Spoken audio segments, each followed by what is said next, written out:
বিগত সরকারের আমলে আয়না ঘরে রেখে টর্চার করা হয়েছিল টেলিভিশনের জনপ্রিয় অভিনেত্রী কাজী নওশাবা আহমেদকে।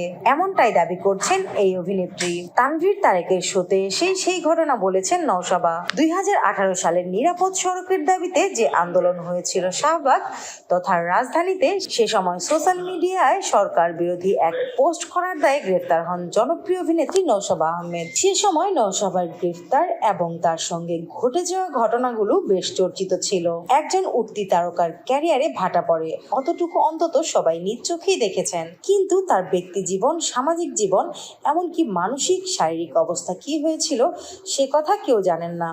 কারণ এ নিয়ে পরে টু শব্দটিও করেননি এই অভিনেত্রী। নওশাবা জেল থেকে ফিরে চেষ্টা করেছেন নিজেকে আবারও মেলে ধরতে, কিন্তু তার মনে যে গভীর ক্ষত তৈরি হয়েছিল 2018 সালে, সে কথা কাউকে না বলতে পেরে ভেতরে ভেতরে এক ভারী বোঝা নিয়ে বছরের পর বছর কাটিয়ে দিয়েছেন। কিন্তু এখন দিন বদলেছে। যে ক্ষমতা তাকে এমন দুর্বিষহ পরিস্থিতির মধ্যে ফেলেছিল, সেই ক্ষমতারই বদল হয়েছে। তাই হয়তো নওশাবা সাহস করতে পেরেছেন না বলা কথাগুলো বলার।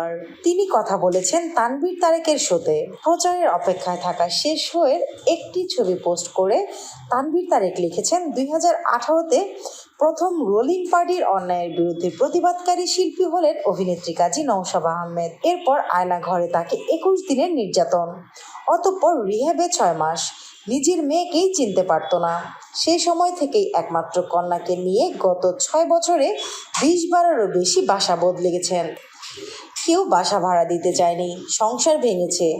নিজের বাড়ির জায়গা হয়নি কারণ ভাই ও আত্মীয়রা নিরাপদ মনে করেননি। বন্ধুর নামে বাসা ভাড়া নিয়ে বোরখা পরে ঢুকতেন, কোনো আপোষ করেননি। অনেক রকম অফার এসেছে, মামলায় করেছেন আগেই, যা এখনো চলমান। গল্পগুলো আসছে।